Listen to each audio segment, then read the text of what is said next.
3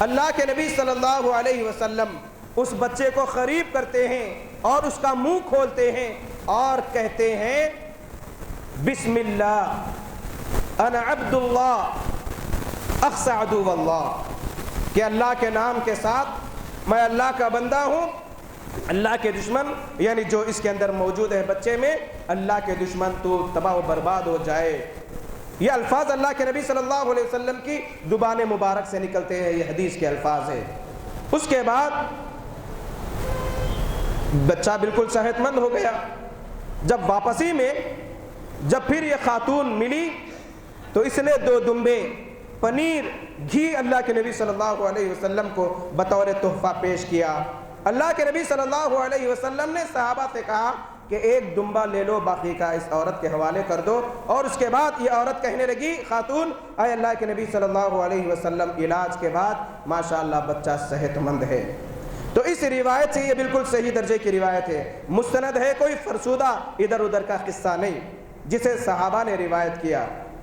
جو احادیث کی مستند کتابوں میں مسند امام احمد ابن حنبل کے اندر موجود ہے، معجم الکبیر طبرانی کے اندر موجود ہے، مصنف ابن ابی شیبہ کے اندر یہ روایت موجود ہے جو بالکل صحیح درجے کی روایت ہے۔ تو اس روایت سے معلوم ہوتا ہے کہ جن انسان کے جسم میں داخل ہو سکتا، انسان کو نقصان پہنچا سکتا، تکلیف پہنچا سکتا، لیکن اس کا توڑ قرآن کی آیتوں میں موجود ہے۔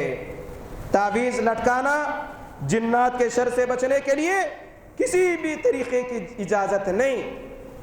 عاملوں کے پاس جا کر گنڈے وغیرہ لے کر دھواں دینا یا ڈوریاں باندھنا یا اس انداز کی بندشیں کرنا، نیمبواں لے کر عجیب عجیب حرکتیں کرنا، شریعت نے اس کی اجازت نہیں دی۔ اس کا توڑ بتلایا گیا، قرآن کی آیتیں ہیں، سورہ فلق، سورہ ناس پڑھیے، اللہ تعالیٰ شفا عطا کر دے گا۔ اسی طریقے کا ایک اور واقعہ ہمیں ملتا ہے احادیث کی کتابوں میں، ایک جسے امام ابن تیمیہ رحمۃ اللہ علیہ نے اپنی کتاب میں نقل فرمایا۔ اسی طریقے سے امام ابن قیم جو امام ابن تیمیہ رحمۃ اللہ علیہ کے شاگرد ہیں، فتاویٰ میں کئی واقعات امام ابن تیمیہ رحمۃ اللہ علیہ نے جنات کے تکالیف پہنچانے کے سلسلے میں لکھے ہیں۔ ان میں ایک واقعہ ہے، ایک صحابی جن کا نام غالباً زریق رضی اللہ تعالیٰ عنہ، فرماتے ہیں کہ میرا ایک بھانجا، جو راوی روایت کر رہے حدیث کے، ان کا بھانجا یا ان کا بیٹا جسے اللہ کے نبی صلی اللہ علیہ وسلم کے پاس لایا گیا، لانے کے بعد وہ صحابی اللہ کے نبی صلی اللہ علیہ وسلم سے کہتے ہیں کہ یہ بیمار ہے، عجیب عجیب حرکتیں کرتا ہے۔ اللہ کے نبی صلی اللہ علیہ وسلم کہنے لگے صحابہ سے، اسے میرے قریب کرو، اور پشت کے بل، پیٹھ کے بل اسے بٹھا دیا گیا۔ اور بٹھانے کے بعد اللہ کے نبی صلی اللہ علیہ وسلم پیٹھ پر مارنے لگے اور کہنے لگے، اخرج عدو اللہ، اللہ کے دشمن یہاں سے نکل جا، یہاں سے نکل جا۔ اس کے بعد یہ شر جب ختم ہو گیا، جن جسم سے نکل گیا، تو یہ بچہ بالکل ایسا ہو گیا جیسے صحت مند بچے ہوتے ہیں۔ اسی طریقے سے امام ابن تیمیہ رحمۃ اللہ علیہ نے اور کئی واقعات اس سلسلے میں ذکر کیے ہیں کہ ایک مرتبہ امام ابن قیم رحمۃ اللہ علیہ اپنی مشہور کتاب زاد المعاد، جو بڑی مشہور جامع کتاب ہے، اس کے اندر واقعہ نقل کرتے ہیں کہ کبھی کسی انسان پر، مرد یا عورت پر جن کا اثر ہوتا ہے، جن داخل ہوتا ہے، تو امام ابن تیمیہ رحمۃ اللہ علیہ اپنے شاگردوں سے یہ پیغام کے ساتھ بھیجتے ہیں کہ جو جن تکلیف پہنچا رہا ہے فوراً وہ یہاں سے نکل جا۔ امام ابن تیمیہ رحمۃ اللہ علیہ کا حکم ہے، تمہارے لیے یہ جائز نہیں ہے کہ انسان کے جسم میں داخل ہو کر تکلیف پہنچاؤ۔ یہ پیغام جب کسی کے سامنے پیش کیا جاتا تو وہ وہاں سے نکل کر بھاگ جایا کرتا تھا۔ یہ تقویٰ تھا امام ابن تیمیہ رحمۃ اللہ علیہ کا۔ اسی طریقے سے امام ابن قیم رحمۃ اللہ علیہ ایک واقعہ نقل فرماتے ہیں اسی سلسلے کا کہ ایک مرتبہ امام ابن تیمیہ رحمۃ اللہ علیہ کے پاس ایک نوجوان کو لایا گیا، اور امام ابن تیمیہ رحمۃ اللہ علیہ جب سامنے کان میں قرآن کی آیت پڑھے افحسبتم انما خلقناکم عبثا وانکم الینا لا ترجعون، سورہ مومنون کی آخری آیتوں میں سے ہے یہ۔ تو اس نوجوان کے جسم میں، اس کی زبان میں عورت کہنے لگی یا جن کہنے لگا کہ ہاں ہاں اللہ کی جانب لوٹائے جائیں گے۔ جب کوئی جن سرکشی کرتا ہے، نہیں نکلتا ہے، تو امام ابن تیمیہ رحمۃ اللہ علیہ اپنے شاگرد کو واقعہ بتلاتے ہوئے فرماتے ہیں کہ ایک مرتبہ ایسا ہوا کہ جن سرکشی کرنے لگا، جو عورت تھی۔ عام طور پر جن کا جو اثر ہوتا ہے مردوں پر عورتیں آتی ہیں اور عورتوں پر مرد آتے ہیں، تکلیف پہنچاتے ہیں، اور جو نیک ہوتے ہیں وہ کسی کو تکلیف نہیں پہنچاتے، جو شریر خبیث قسم کے ہوتے ہیں وہ باقاعدہ تکلیف پہنچاتے رہتے ہیں۔ تو بہرحال ایک مرتبہ جب قرآن کی آیتیں پڑھے وہ سرکشی کرنے لگی اور اس نوجوان کی زبان سے بات کرنے لگی۔ امام ابن تیمیہ رحمۃ اللہ علیہ اس کی گردن پر مارنے لگے چھڑیوں سے، اتنا مارے کہ امام ابن قیم فرماتے ہیں کہ اگر کسی اور کو مارتے تو وہ مر جاتا، اتنا مارنے کے بعد وہ زبان سے بولنے لگی کہ میں اس نوجوان سے محبت کرتی ہوں، نہیں نکلوں گی۔ امام ابن تیمیہ رحمۃ اللہ علیہ کہنے لگے کہ یہ تو تم سے محبت نہیں کرتا۔ پھر اس نے کہا کہ میں اس کے ساتھ حج کے لیے جانا چاہتی ہوں۔ امام ابن تیمیہ کہنے لگے کہ یہ تمہارے ساتھ جانا نہیں چاہتا۔ بہرحال گفتگو ہوئی جن سے جو انسانی شکل میں آیا۔ کیوں؟ اس لیے کہ جن کی جو خاصیت ہے، یہ مخلوق انسان کی آنکھیں سے دیکھ نہیں سکتی، آنکھ دیکھ نہیں سکتی، انسانی شکل میں، جانوروں کی شکل میں کبھی نظر آتے ہیں، کبھی ایسے واقعات ملتے ہیں کہ بات کرتے ہیں انسانوں سے۔ تو بہرحال اس کو مار کر اور کہنے لگی، جب امام ابن تیمیہ کہنے لگے کہ نکل جا، تو کہنے لگی تمہارے حکم پر، تمہارا خیال کر کے میں یہاں سے اس نوجوان کے جسم سے نکل رہی ہوں۔ تو دیکھیے کیسا ایمان تھا، کیسا تقویٰ تھا، کیسا عقید توحید کی مضبوطی تھی۔ کہنے لگے کہ میرے نام کے ذریعے نہیں، میرے حکم پر نہیں، یہ اللہ اور اس کے رسول صلی اللہ علیہ وسلم کا حکم ہے کہ تمہارے لیے جائز نہیں ہے، تو اللہ اور اس کے رسول صلی اللہ علیہ وسلم کے حکم سے یہاں سے نکل جا۔ تو فوراً وہاں سے ہٹ گئی۔ اس کے بعد نوجوان صحت مند ہو گیا، ادھر ادھر دیکھنے لگا، جو مار پڑی سے اس کا بھی اسے احساس نہیں ہوا، اور کہنے لگا کہ مجھے یہاں پر کیوں لایا گیا، یہ لکڑی کیا ہے، کیا میں کوئی غلطی کیا، کیوں شیخ کے سامنے مجھے پیش کیا گیا۔ تو یہ مستند واقعات ہے، ان واقعات سے اندازہ لگتا ہے کہ جن انسان کو تکلیف پہنچاتا ہے، اور اس کا توڑ بھی بتلا دیا گیا۔ کئی دعائیں ہیں جو اذکار کا اہتمام کرتے ہیں، ان کے شر سے محفوظ رہتے ہیں۔ اور جمائی جب انسان لیتا ہے تو اللہ کے نبی صلی اللہ علیہ وسلم نے فرمایا کہ فَلْيَقْدِمْ مَا اسْتَطَاعَ، جتنا ہو سکے اپنے منہ کو دبائے رکھو، اس لیے کہ شیطان پیٹ میں جاتا ہے۔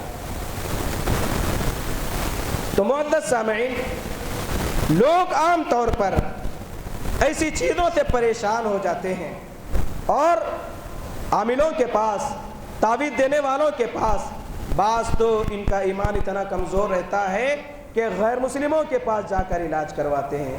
دیکھیے افضل گنج پر کتنی برقع پوش خاتون ہیں، اپنے بچوں کے علاج کے لیے غیر مسلم پجاریوں، جادوگروں کے پاس لے کر آتی ہے۔ کئی ایسی عورتیں ہیں آپسی رنجشیں نکالنے کے لیے جادوگروں کا رخ کرتی ہے، کئی ایسے ہیں علاج کے لیے غیر مسلموں کا رخ اختیار کرتے ہیں، کئی ایسے ہیں جو ڈوریاں، گنڈے، پلیتوں میں شفا سمجھ کر اس کے ذریعے علاج کرواتے ہیں۔ جبکہ اللہ کے نبی صلی اللہ علیہ وسلم نے فرمایا کہ من تعلق تمیمۃ فقد اشرک، جو تعویذ لٹکایا اس نے شرک کیا۔ کوئی اگر نفع و نقصان یا دفع ضرر، نقصان کو دور کرنے کے لیے انگوٹھی پہنتا ہے، یا تار باندھتا ہے، یا بازو کوئی ڈوری باندھتا ہے، یا کمر پر کسی رنگ کی ڈوری باندھتا ہے، یا پیروں میں کوئی ڈوری باندھتا ہے، یا گھر میں نیمبو وغیرہ لگاتا ہے، یا اس طریقے کا کئی چیزیں بھلاوے ہیں، فلاں فلاں فلاں بلا بتر لگاتے ہیں، مسلمانوں کے گھروں میں بھی یہ چیزیں نظر آتی ہے۔ ایمان برباد ہوتا ہے ایسی چیزوں سے۔ اور اللہ کے نبی صلی اللہ علیہ وسلم نے تو ایک دفعہ فرمایا فَإِنَّكَ لَوْ مُتَّ مَا أَفْلَحْتَ أَبَدًا، ایک کے ہاتھ میں پیتل کی انگوٹی تھی، وہ نقصان سے بچنے کے لیے پہنے تھے. کہنے لگے اگر تم اسی حالت میں مر گئے تو کبھی کامیاب نہیں ہوگے. آیت الکرسی بہترین ہتھیار ہے. آیت الکرسی کا اگر اہتمام کریں گے، رات میں کوئی اگر پڑھ کر سوتا ہے تو اللہ کے نبی صلی اللہ علیہ وسلم فرماتے ہیں ایک فرشتہ اس کی حفاظت میں رہتا ہے. گھر میں اگر برکت نہیں ہے، پریشانی ہے، عاملوں کو بلا کر بندش کروانے سے بہتر ہے ہم خود قرآن پڑھے، گھر میں نمازیں پڑھے، برکت آئے گی انشاءاللہ. یہ شر ختم ہو جائے گا. انسان جب ان سے ڈرتا ہے تو یہ انسان کو ڈراتے ہیں جو عقیدے توحید میں مضبوط ہوتے ہیں. جن اس طریقے سے بھاگتا ہے جس طریقے سے کمزور جانور ڈر کے بھاگتا ہے، کیونکہ یہ اقرار کیونکہ جن طاقت میں تو آگے ہے، ان کی فطرت میں شر ہے لیکن کمزور ہے. ان کے سامنے جن کا عقیدہ مضبوط ہے. دیکھیے سورہ جن میں اللہ رب العالمین نے کہا وَأَنَّهُ كَانَ رِجَالٌ مِّنَ الْإِنسِ يَعُوذُونَ بِرِجَالٍ مِّنَ الْجِنِّ. جن کہنے لگے کہ ہم میں سے وَأَنَّهُ كَانَ رِجَالٌ مِّنَ الْإِنسِ يَعُوذُونَ بِرِجَالٍ مِّنَ الْجِنِّ، کہ انسانوں میں سے کچھ لوگ جنوں سے پناہ مانگتے تھے. فَزَادُوهُمْ رَهَقًا، ان کا شر اور بڑھ گیا، ان کا شر اور بڑھ گیا. وہ سمجھنے لگے انسان تو ہم سے ڈرتے ہیں، ڈراؤ. تو بہرحال وقت بھی ہو رہا ہے. پوری باتوں کا خلاصہ یہ ہے کہ جنات و شیاطین کا وجود ہے، بإذن اللہ کبھی تکلیف پہنچاتے ہیں. جادو کا اثر بذات خود نہیں ہوتا، بإذن اللہ ہوتا ہے، اور اس کا توڑ بھی کسی کی زبان میں نہیں ہے. بإذن اللہ اس کا توڑ بھی ہے. اس یقین کے ساتھ اگر کوئی سورہ فاتحہ، آیت الکرسی یا سورہ فلق، سورہ ناس یا جو دعائیں بتلائی گئی ان کا اہتمام کرے، مریض پر خود مریض پھونک لے یا مریض پر اگر کوئی اخلاص کی بنیاد پر پڑھ کر اگر پھونکے، یقیناً اللہ اپنے فضل و کرم سے اس مرض کو بھی ختم کر سکتا ہے. اللہ تعالیٰ سے دعا ہے الہ العالمین ہم تمام کو تعویذ، گنڈے، ایسی بدترین ملامتوں سے محفوظ رکھے. ہم کو اپنے ایمان کی حفاظت کرنے کی اللہ تعالیٰ توفیق عطا فرما. الہ العالمین ایسے جو امراض کا شکار ہے الہی انہیں صحیح رہنمائی عطا فرما، عقید توحید میں انہیں مضبوط کر دے، اور قرآن کی آیتوں سے خود اپنا علاج ہم کو کرنے کی اللہ تعالیٰ توفیق عطا فرما.